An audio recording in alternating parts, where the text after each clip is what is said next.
بسم الله والصلاة والسلام على رسول الله. صلوا على حبيبنا وشفيعنا يوم القيامة. صباح الخير، وش راكم؟ وش حوالكم؟ ان شاء الله تكونوا بخير وعلى خير. وش راكم؟ طمنوني عليكم، وشكم مع المرض، وشكم مع الصدرة، وشكم مع الهواء هذا والفيروس ولا لا غريب يعني وش نقول لكم؟ الحمد لله حمدا كثيرا طيبا مباركا فيه. باش نقول لكم، عقبنا ايامات، يعني انا من نفسي عقبت ايامات لا يشوف فيها عدو. وما كانش اللي ما عقبش لا غريب هذه، وما كانش اللي ما عقبش المرض هذا. يعني الله المستعان. ان شاء الله يجعلها ربي زكاة نفس، وان شاء الله ربي يتقبل منا. لهنا جيت يا صباح الفل وصباح النشاط والحيوية. جيت ندير معكم روتين من روتيناتي، ماشي اليومية، يومية شبه يومية عفوا. لهنا نط الصباح مع صلاة الفجر، صليت ومن بعد قعدت نطل هكا على الطاقة. عجبتني الأجواء، الهدوء، يعني وحد السكينة، وحد الراحة النفسية، يعني سبحان الله. ومن بعد وليت قعدت كما راكم تشوفوا هكا. عجنت السمنيات. انا بليتهم ليله من قبل، كنت تعرفوا خدمتي نحب نبلهم في الليل هما والله تريده تاع الطاجين، والغدوه كما نقولوا نعجنهم ونلوزهم ونطيبهم. لهنا صراحه دقيق جبته من دارنا، شريته من هيه من دارنا، قلت نجربه لا عاد مليح ندير به شويه تريده شويه على بالكم. مي يعني كما نقولوا الحمد لله على النعمه، بصح ماهوش كما نقولوا الكاليتي المليحه. المهم عقبت به وفطرنا. المهم فطرت به الاولاد وخلاص، وجربت غير حاجه قليله، سينو كنت نلصق فيه صراحه. قلت يا معليش العبد يديروا غير رخصيص وكسره معجونه هكا مبسه وخلاص. اكيد الخميره ما تجيش فيه مليحه.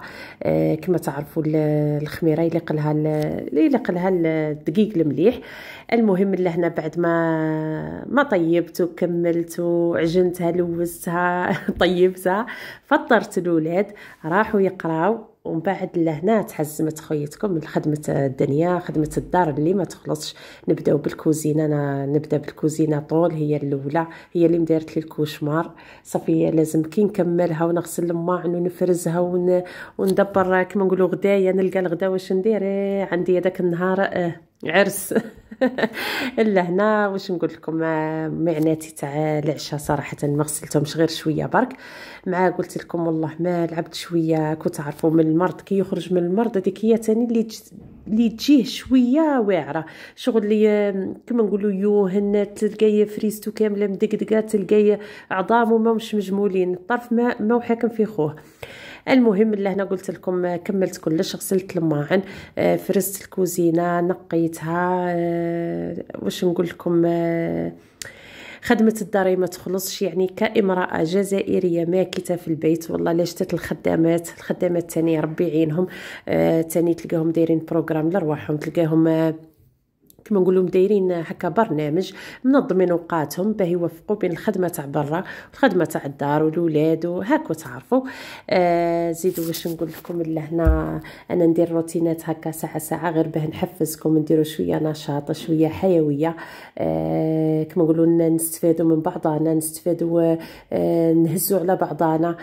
لهنا تاني جيت نسقسي اللي عقب على لا غريب هذه، يقولنا واش دار، واش من دواء دار، واش من دواء شرب. انا صراحه درت دواء عرب، دواء فرنسيس النافع ربي، قعدت لي غير شويه ديك السهله يعني درت كلش، شربت العسل، زيت عرب، طيبت عظمه مع الثوم وزيت عرب، ما كاين والو. يعني اللي عندها كاش حاجه تفيدنا بها، نستفادوا كل مع بعضنا. هاي لهنا بعد ما كملتها، بعد ما غسلت الماعن ولميتها اللي ما تتسمى الكوزينه بطبيعه الحال. دركا شوفوا يعني يا محلى نقايل وكان يبقى. لهنا جيت ندير الغداء. انا غدايا درت زيتون بيض بلا حرش. لهنا جابوا لي المعلم غير في الصباح، انا نشريه نهار قبل ونبيتو في الماء والفارينه ونخليه كما نقولوا ينحي الملوحه تاعو في غرضو. مي كي جابوه لي غير الصباح درت لاستيس هذه، درت شويه خميره تاع الكاطو، شويه فارينه وعصره قارص، درتهم مع الزيتون والماء وحطيته يغلي. منها يطيب زبده، يعني الله يبارك الخميره طيبوا وخليته طاب. ومن بعد وليت تنحات له ديك الملوحيه وصفيته وشللته وخليته بجهه. الا هنا نجيبوا القدره تاعنا ولا الطاجين. انا نشتي ندير في البطبوطه هذه تاع الطين تاع الرخام هذه، يعني عندهم البنه تاعهم سبيسيال. درت الزبده نقليها بالزبده، ودرت مرسو تاع دجاج هكا كان عندي للبنه برك، نقليها مليح مليح هكا، نقليهم مليح مليح. ومن بعد نولي نزيد ندير معاهم البصل والثوم، ما نديرش حتى اضافه، غير البصل والثوم نقليهم تاني مليح مليح حتى البصل تاعنا ما نخليوهاش تتكرمل بصح كما نقولوا. المهم السر والله البنه تاع الماكله في التقليه وفي النار دليله، ديريها على نار متوسطه ولا شويه ضعيفه وقليها في غرضها. هذيك البنه كل تبدا من كما نقولوا من التقليه. لهنا قلت لكم دون اضافات، نقليها مليح مليح، نمد لها كما نقولوا نعطيها الطوع ونعطيها الوقت. ومن بعد نجيب الزيتون تاعي بعد ما كما نقولوا شللته بالماء، غليته وقطرته وشللته، نزيد نجيبو لهنا تاني نقليه مع البصل والثوم تاعنا يهز شويه ديك البنه تاع الثوم. ومن بعد نولي يعني ما يديناش بزاف في التقليه، ومن بعد نوليو نداويوه ولا نتبلوه التوابل اللي كل واحد والتوابل تاعها. انا لهنا درت غير الكزبر مرحي ودرت الكركم، درت فلفل اكحل، الملح ما درتش على خاطر كما نقولوا الزيتون ما بيتوش في الماء صافي، شويه نخاف من الملوحه ما نكذبش عليكم. ما درتلوش الملح، درت الكزبر مرحي وفلفل الاكحل والكركم وشويه دبشه وخلطتهم تاني قليتهم مليح مليح. نزيدوا لهنا الكركم قلت لكم ونزيد معاهم الدبشه نقليوها مليح مليح. ومن جهه اخرى انا حاطه الماء يغلي، انا نشتي نمرق بالماء الغالي، منها يطيب ومنها يمد لنا البناديك وتختار لنا التلبه تلبى لنا الماكله. يعني اكله تقليديه ما كانش اللي ما يعرفهاش، وما كانش يعني من الشرق للغرب ومن الجنوب للشمال. الناس واش هو تختلف برك فيها التسميات. حنا لهنا نقولوا الزيتون بالاحرش، الزيتون ابيض بالاحرش، وكل بلاد كيفاه تسميها. كان اللي يقول لك متوم بالزيتون، كاين اللي يقول كل واحد وكيفاه. نجيبوا لهنا نمرقوها، نحركوا كما نقولوا الزيتون تاعنا ونغطيو عليه ونخليوه. انا لهنا هذا خليته نشتي نمرق مره واحده، ومن بعد نولي نروح ندير لي بولات، ندير الحرش تاعي اللي هو اللحم مرحي ونفس التوابل اللي درتهم في المرقه نديرها في اللحم مرحي، كزبر فلفل اكحل الملح. لهنا درت الملح، الدبشه هي تجيب المعدنوس بصح انا عندي لهنا المعدنوس خط احمر ممنوع منعا باتا، المعلم ما يشتيهش. وشويه دقاق هذا تاع الفريك، يعني يعطيه واحد البنه ما شاء الله، والاصفر تاع العظمه. وزدت معاه الثوم والثوم لهنا ما درتش البصل، يعني ساعه ندير ساعه ما نديرش، ما عندي حتى اشكال. انا نحب كما نقولوا نحب ما نديرش البصل. ولا هنا شويه زيت باه تجينا الكفته تاعنا طريه، نخلطوهم هكا مليح مليح. ومن بعد نوليو نديروهم ديبول هكا ونلوحوهم في المرقه تاعنا ونخليوها نغطيو عليها ونخليوها تطيب في غرضها.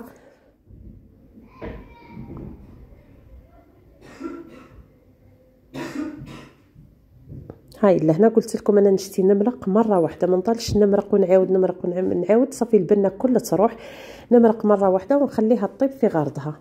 ومع كما تعرفوا هاد النوعيه تاع الطاجين كما نقولوا يعني طيبوا طياب ما شاء الله، ويمدوا كما نقولوا واحد البنه تاني الله يبارك، يعني ما شاء الله. نكملوا لي بول تاعنا هذا الحرش تاعنا نكملوهم كامل ونحركوها ونغطيو عليها ونخليوها طيب ونروحوا نديروا الخبز تاعنا. قلت لكم اليوم راني داخلتها غير زيتون، درت زيتون هذا مرقه ودرت خبز بالزيتون تاني من اروع ما يكون. واحد الخبز يعني صدقوني جربوه والله ما تندموا عليه وتدعيوا لي. يعني اليوم يعني كان عندي يوم طويل ومتعب وشاق. درت فيه قداه من حاجة. درت كما قلت لكم هكا، وزد درت معاهم شوية قاطو. يعني البابا يعني ربي يشفيه، دار عملية، دعيو له بالشفاء، دار عملية على عينه. وان شاء الله قلت السمانة هذه ان شاء الله نروح نطلع عليه هكا، تعرفوا قلت ندي شوية قاطو في يدي. يعني واش نقول لكم، مهما ندير والله ما نوفيه حقه، حق الوالدين. مهما ديري ما توفيهمش الحق تاعهم، ومهما تديري ما تردي لهمش خيرهم. ان شاء الله ربي يعيشهم وربي يطول في عمرهم وربي يعطيهم الصحه والهنا. لهنا نوليو للوصفه تاعنا. يعني صدقوني والله ماني قادره نهضر خلاص. المهم في خاطر في كما نقولوا في خاطركم وعلى جال حباباتي جيت ندير معكم هذا الروتين. يعني ان شاء الله برك تكونوا تستفادوا منهم، من الروتينات تاعي ومن الوصفات تاعي. لهنا قلت لكم جيت ندير معكم الخبز اللي هو كيله. انا درت كاس زيت، كاس حليب دافي، كاس ماء دافي، زوج مغارف. لهنا الكاس اللي يرفع 250 مليلتر. صافي زوج مغارف تاع ماكله خميره، وزوج مغارف سكر، وبياض زوج بيضات. نخلطوهم بالفوي هكا شويه برك، ومن بعد نزيدوا عليهم الفارينه. انا لهنا الكميه هذه دات لي كيلو فارينه، والملح. نحطهم في العجانه، اللي ما عندهاش دير غير بيدها تصلح. ديرهم في العجانه، والعجينه ماذا بكم تخليوها شويه مرخوفه كما انا دركا هكا. شوفوا نعجنها مليح مليح، ومن بعد نولي نحيها ونلوزها ونخليها تطلع. نغطيها بصاشي. شوفوا كما نقولوا القوام تاعها تجي شويه تتلاصق هكا في اليد. وتعرفوا السر تاع الخبز ولا اي حاجه، خبز ولا بريوش، لازم يكون جاري. تخليوه شويه مرخوف باه يجي هشيش، ويجي داك كما نقولوا يجي مفشفش كما نقولوا حنا. لهنا نلم العجينه تاعي، نلمها ونحطها في اناء ولا في بول ولا، ونحطها تخمر. نغطيها بالساشيه ونخليها كي يتضاعف الحجم تاعها نوليو نخدموها هكا. نلموها ونخليوها. درك نروحو نشوفوها لهنا. قبل نخليوها لهنا تخمر، ومن بعد نروحو نديرو الخطوه الاخيره تاع الغدا تاعنا. لهنا باه نلبيوه والله باه نزيدوه في النكهه. نجيبو صفار بيضه، ونجيبو شويه مرقه، نهزو مرقه تاع الزيتون، ونديرو شويه معدنوس وشويه قارص، ونديرو حبه فرماج. نخلطوهم مليح مليح، نحلو هذاك الفرماج تاعنا في هذا الخليط هذا، ومن بعد نصبوه على الزيتون تاعنا من الفوق. المعدنوس ماشي معدنوس دبشه، يعني هي من المستحسن معدنوس. نخلطوهم هكا مليح مليح، نحلو الفرماج تاعنا، ومن بعد نوليو قلت لكم نصبوه على الطاجين تاعنا والنار طافيه. يعني يزيدها في البنه، ويزيدها يزيد يلبيها، ويزيد يعطيها واحد اللون يعني ما شاء الله. وديك الحموضيه وديك البنه الله يبارك. شهيتكم في الجنه، واللي شهيتها يجعلها تسمح لي. هكا نديروا ليه كما نقولوا نخلطوا بالمغرفه ولا بالفرشيطه هذاك، وغير الفرماجه. ديجا العظام رانا عقمناهم بالماركه السخونه، وكما نقولوا ما خليناهمش طابوا ولا تكلوا، داروا كليله والله. المهم هكا شوفوا كيفاه يجي اللون تاعو، كيفاه يتبدل. قلت لكم ما نزيدوه عصره قارص، غير هكا خفافي من الفوق، ونغطيو عليه ونخليوه الى حين التقديم.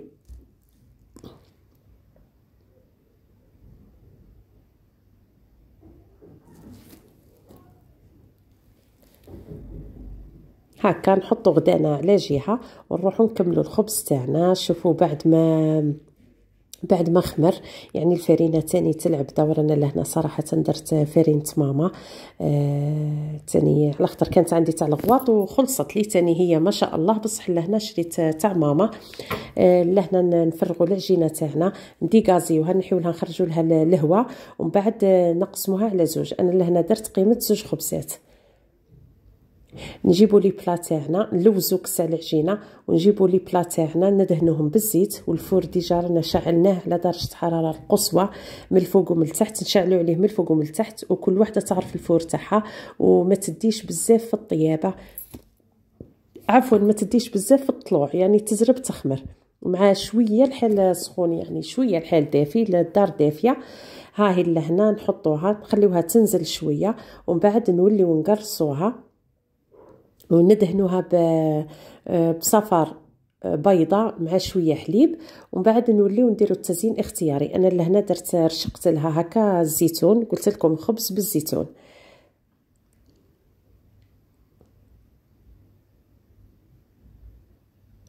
هاي لهنا بعد ما طابت، ما حبيتش نكثر عليكم الخطوات، شوفوا الطراوه تاعها لهنا بعد ما طابت، يعني جا ما شاء الله الله يبارك، يعني يستاهل فامكم. لهنا دوك تشوفوا جيت زعما نفحال نقلب، تشوفوه يعني طيابو من التحت بصح شويه سخون، ما نجمتلوش. المهم اكو يعني راكو تشوفوا فيه زي ما دركا نقسموا معاكم وتشوفوه من الداخل كيفاه مفشفش، كيفاه طري، كيفاه يعني الله يبارك الله يبارك. جربوه والله ما تندموا عليه.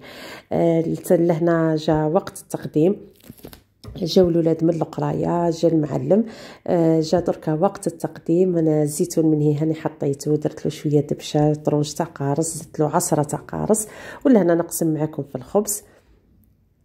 شوفوا نعت لكم فيه باه تشوفوا النتيجه يعني النهائيه، وتشوفوا باللي وصفه يعني باذن الله مضمونه.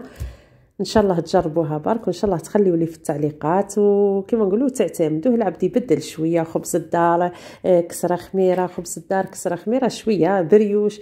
دركا جيت ندير معكم هذه الوصفه يعني، وكما تعرفوا كي نروحوا للمخابز هكا ونلقاوه والله غير نتشهاوه كما نقولوا نشريوه. هي بعدا هكا ليه كما انا كنروح ليه هكا، وكاين كما نقولوا راكم تعرفوا المدينه الكبيره وفيها المخابز اشكال وانواع، تاع السميد، تاع الزعفران، تاع الزيتون، تاع الجلجلانيه، تاع السينوج، تاع يعني الله يبارك خيرات.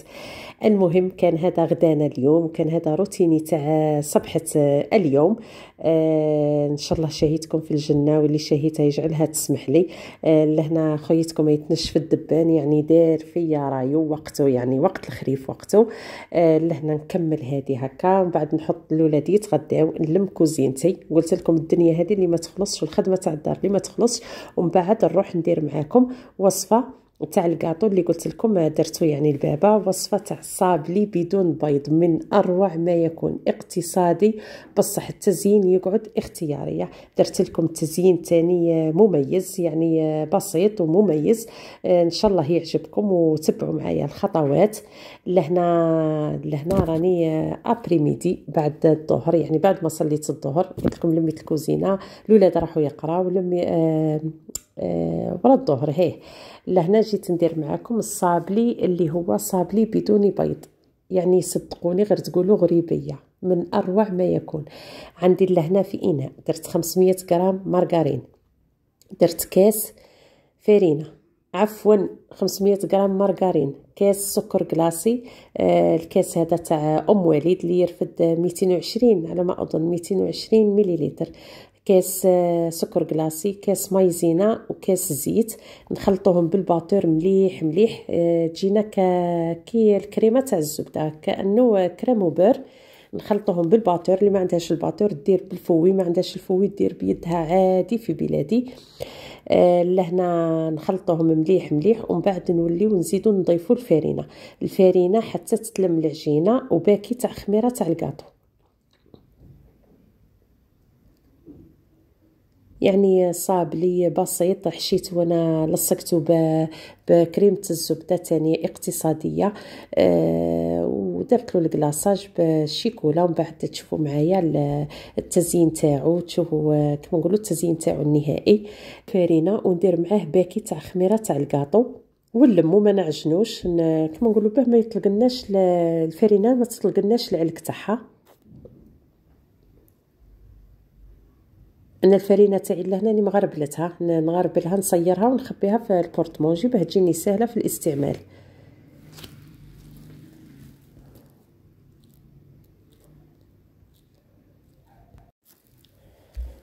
هاي لهنا بعد ما كملنا العجينه تاعنا لميتها، نجيب ساشيه تاع نيلو، اي ساشي برك هكا تاع الخبز، نحلها ومن بعد نولي ندير العجينه في نصها ونديرها بين الساشيات باه تجيني السطح تاعها يجيني ليس وما تعبنيش في الهزان هكا كي نطبع ولا في الحلان. مع كما تعرفوا ما فيهش العظام اللي يحكمهم ما كانش، بصح صدقوني شيش يسخف وخلاص. هاي لهنا نجيبوا الحلال تاعي ولا نجيب القنوط نحل على سمك 1 سنتي ولا، المهم نديروه شويه خشين باه كي نلصقوا الحبات في بعضهم تجينا الحبه هكا تملى العين. ولا هنا الفور تاعي وشاعل على درجه حراره 180 درجه، نشعلوا عليه من الفوق ومن التحت. نجيبوا الطابع، يعني الطابع نتيا واش حابه انت واش عندك، انا درت هذا تاع الدمعه، نطبعوه كامل نحطوه في البلا بلا ما ترشيه بالفرينه ولا ما ديري له والو، وتحطيه يطيب قلت لكم على درجه حراره 180 درجه، نشعلوا عليه من الفوق ومن التحت.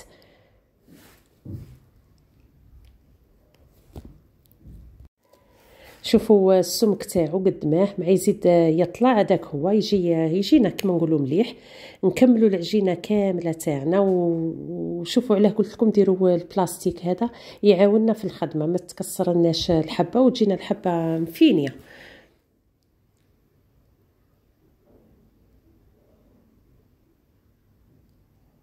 يعني كنت تعرفوا الصابلي كامل هذا اللي العجينه اللي تولي كل تحكم اليد، صافي العبد لازم له شويه طولة البال. ها ولا هنا بعد ما طابلنا شوفوا الطياب تاعو زي ما نخليوه يبرد تماما ونروحوا نديروا كريمه الزبده تاعنا. لكريمه الزبده انا واش درت 250 غرام مارغرين، انا لهنا ندير شورتنينغ. واللي ما عندهاش دير يعني هذه انا نشري ب10 كيلو، ندير فيها قدام من استعمال، بصح اللي ديروا مارغرين نورمال ولا ديروا اوبلين تاني تجيبيها مليحه. 250 غرام مارغرين، كاس سكر كلاصي كما راكم تشوفوا، سنوك الساعه ننظف هاكو تعرفوا السكر والنشا ما عندك ما تشوفوا. لهنا قلت لكم 250 غرام مارغرين، كاس سكر كلاصي، السكر الكاس عفوا الكاس تاع ام وليد هذاك اللي يرفد 220 على ما اظن 220 مليلتر. لهنا نزيدوا معاهم كاس غير ربع زيت لافاني ونخلطوا بالباتور، نخلطوها مليح. نديروا لهنا السكر كلاصي والزبده نخلطوهم مليح بالباتور. كي يندمج لنا تولي لنا كريميه نزيدوا لها الزيت نزيدوه على دفعات يعني، ونقعدوا نخلطوا حتى تطلع لنا يعني ما تشوفوش الزبده تاعي علاه تقولوا تجي الكريموبير تاعها بيضاء، على خاطر النوعيه هذه اصلا يخدموا بها صحاب الباتيسري كما نقولوا تاع الحلويات هذو الباتيسري يخدموا بها اللي هي شورتنينغ، ما تتباعش بالميزانه، اي تتباع كارطون كبير فيه 10 كيلو. انا نشتي نخدم بها ما عندهاش البنه هذيك اريرغو ما كانش، وكما نقولوا تخرج لنا بيضه تجي ناصعه البياض هكا، هذه هي تجي ناصعه البياض. المهم نخلطوا الزبده والسكر مع بعضهم قلت لكم، ونزيدوا معاهم نزيدوا معاهم الزيت على دفعات. هاي لهنا بعد ما كملناها وكملنا المقادير كامل وخلطناهم مليح شوفوا كيفاه طلعت كيفاه جات، يعني صدقوني تجي خفيفه واقتصاديه تهبل. نحيو الباطير تاعنا عفوا شوفوا كيف ضاعف الحجم تاعها، نحيو الباطير تاعنا وننظفوا المكان ومن بعد نجيبوا الكاطو تاعنا باه نلصقوه في بعضه. يعني الكريمه هادو تعتمدوها تاني في الباتيسري في لي طرونش في ماشي غير في الصابلي يعني كريمه تشمل جميع الاستخدامات، ديريها في الاستخدامات تاع الباتيسري كامله. والله الحلويات، الحلوى تاني تلصقي بها هكا، والله ديري فيها تاني هذاك فرولي في الكاطو هذاك تاع بكري اللي كنا بكري نشريوه من عند مول باتيسري، كيف يقولوا له، الموكا. ايوه الموكا، واش هي كما نقولوا تنكهيه، الزبده تنكهيها بالقول اللي حبته نتيا. شوفوا القوام تاعها جات ما شاء الله. نروح نجيبوا الكاطو تاعنا، نلصقوه في بعضاه هكا بالكريمه تاع الزبده، ومن بعد نوليو غير بلا بوشادويه باه تجينا الخدمه نظيفه ونقيقيه. اللي يحب يدير في النص هذيك شوكولا تارتيني، اللي يحب يدير طوفيه، اللي يحب يخليها، انا شتيت نخليها غير هكا باه ما نفزتش الكو، على خاطر الشيكولا تاعي البيضاء راح نخليها هكاك ما ندير لها حتى ذوق. لهنا قلت لكم نديروا لابوشادوي باه تجينا الخدمه نظيفه.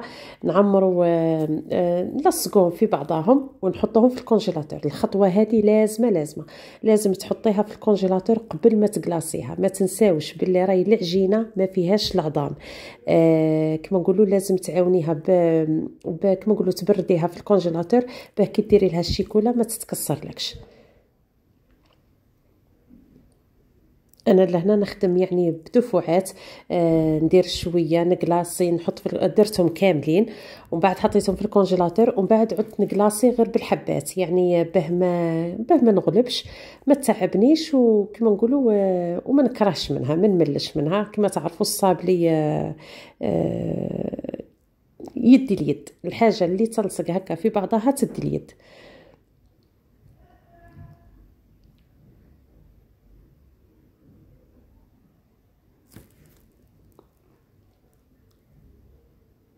هاي لهنا بعد ما خلصنا حطيناه في الكونجيلاتور، نجيو نديرو الشيكولا تاعنا. انا لهنا درت اخي هذيك دادا، انا درت دادا فيها مرصوات، كل 250 غرام ندير، والله نقول لكم دوك باه نسهل عليكم العمليه، كل 3 طرونشات هذوك اخي تجي مقسومه هكا، تجي كما نقولوا تجي معلمه نروحها، 3 طرونشيات ديروا 4 مغارف زيت، ذوبوها على حمام مائي. لهنا ديروا ماذا بكم ديروا الحمام مائي، ما ديروش في الميكرووند على خاطر نكلاصيو والكلاصاج يطول باه ما تنشف ما تجمدناش.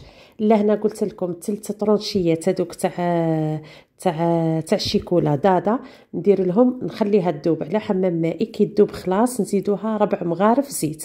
شوفوا كيفاه ما تفزتش وما عنده ما يروح لها، يعني تجي ما شاء الله. شوفوا ليس يعني الله يبارك ما شاء الله. قولوا حوحو يشكر روحو.